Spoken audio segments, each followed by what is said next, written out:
Loops and samples are cool for producers who are just starting out, but no real producer, no real accomplished, famous, talented producer actually uses loops. Come on. I use loops, but read the comments. I'm not very talented. But let's be honest, I always would laugh at people who made this statement, especially given that hip hop music is based on sampling. But we also have to be completely transparent here. Using pre-made loops and sampling are two different things, right? Sampling requires some ingenuity, it requires knowing about music, it requires some effort to dig through records, and having good enough taste to pick which section to sample from a certain song and then go through that whole process. Loops are just ready for a producer to use. It's easier, it's possibly lazier than sampling, and it's just not real production, right? That's what they say. No real producer uses loops, especially not Splice loops. But wait a minute. When you ask producers who the greatest producers are, probably Timbaland is going to make their top 5 list. Does any nerd-ass producer dare call Timbaland a fake producer?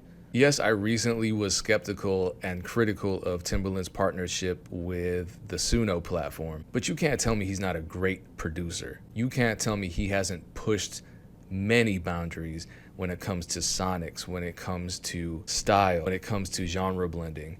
And yet here he is using a royalty-free pre-made loop created by Zero G for one of his hit records with Missy Elliott. And yes, you can find Zero G samples on Splice. They are royalty-free loops, pre-made. Now there's a new controversy, and it's not even in hip-hop, thank God. It's in EDM. Fred Again versus Afrojack. This was a very weird statement by Afrojack. Fred Again used a Splice sample pack for one of his 2023 albums, and Afrojack had a problem with it. He says it's based off of 3 Splice samples. To me, that was disappointing. Oh no. So I guess Fred Again can't possibly be a real musician if he's using Splice loops to the point that he's even offending fellow EDM producers. But wait a minute, I don't know much about Fred Again, but I'm pretty sure he's a multi-instrumentalist who's classically trained. Here he is doing his NPR Tiny Desk concert, and it looks like he's competently playing a piano. Is that not a musical instrument? Here he is playing a marimba, also a musical instrument. So I question why any other producer would stress out about Fred Again using a loop or a sample in one of his songs when he's clearly a talented and well-trained formal traditional musician. Doesn't make sense. And actually, I posted a thread about this. It's a comment that I got here on YouTube. It says one of Sabrina Carpenter's hits was using one sample pack from Splice. They didn't even change it. They just dropped the samples into a DAW. It's the most lazy, uncreative way to make a song using Splice, and somehow it made #1 or whatever. Somehow this became a hit song. You know how it became a hit song? Because people liked the song. There have been more songs than I can count that became hit songs, and they were based on Splice samples or royalty-free loops or existing samples. That's just how it is. You know who the only people who ever complain about this, and the Afrojack example shows this? Producers. Fans don't care, the artists don't care, the labels don't care. I don't care either. As a matter of fact, I just got sent this huge 17 gig royalty-free loop pack by the Sample Lab. I have some drums here that I created, and I'm gonna drag in one of these loops.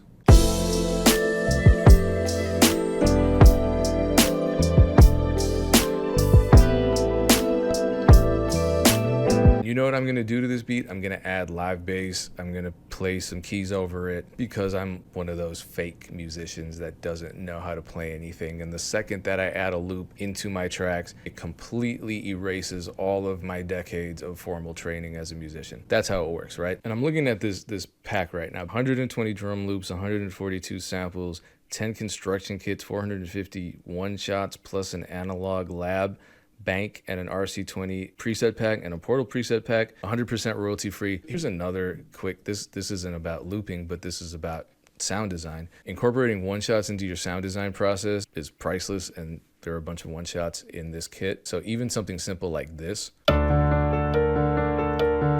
just simple piano, if I throw a one-shot in on top of that,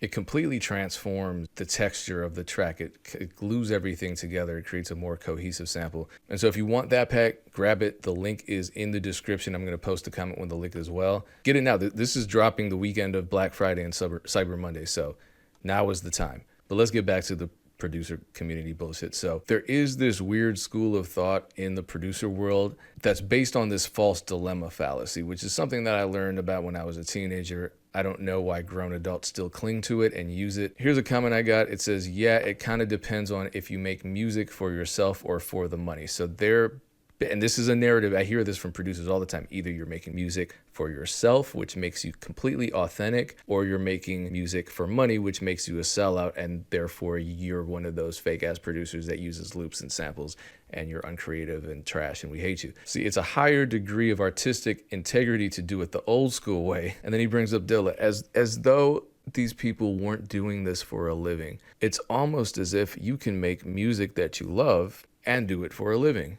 But then there's this other narrative that you shouldn't make music that people like, that you shouldn't make music with the listener in mind, which just blows my mind, because what the fuck are you making art for? This person says, who cares if the listener cares or not? I don't like loops because it's just not creative at all, and you can hear the difference. No, you can't.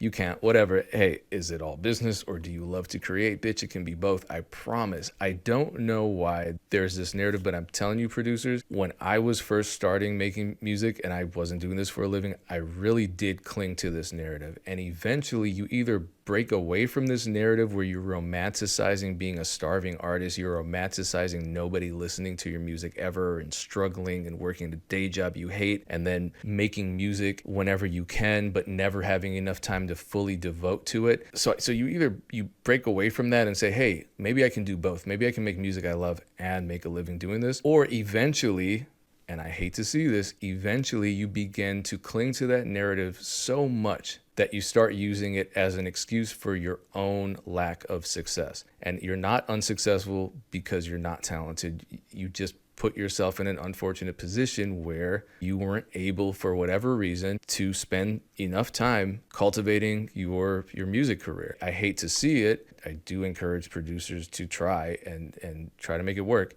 Now, as we know, producers are very creative when it comes to making beats and when it comes to making excuses. And so they'll use every excuse in the book. And look, if it's not meant to be, it's not meant to be. But please don't use these narratives. They're not going to help you. And if you start convincing yourself that you have to choose between making good music and being an authentic person with integrity or making money, then guess what? What's going to end up happening is you're going to psych yourself out. You're going to convince yourself that you can't make money off your music, because the second you start getting paid, you've told yourself that getting paid for music is wrong and that you are a sellout and you're losing all your integrity if you do that. And so subconsciously, you're just sabotaging your own prospects. If that's what you want to do, that's what you want to do. But at least you owe it to yourself to be honest, right? And all these producers that are trying to convince you that they don't care who listens to their music and they only make music for themselves, why are they even speaking on it publicly? Why are they even online? If you made music for yourself, you wouldn't be online, you wouldn't have a Bandcamp, you wouldn't have a SoundCloud, you wouldn't have a YouTube. You would just be making music in a dark room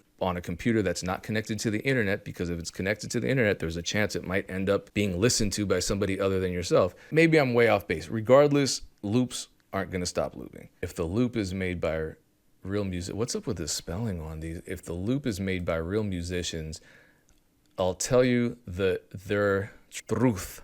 They hate it when you contort it's disrespectful. Warch, the Chaka Khan interview, this guy's from Maine, about her opinion on Kanye. Okay, so one example of one artist.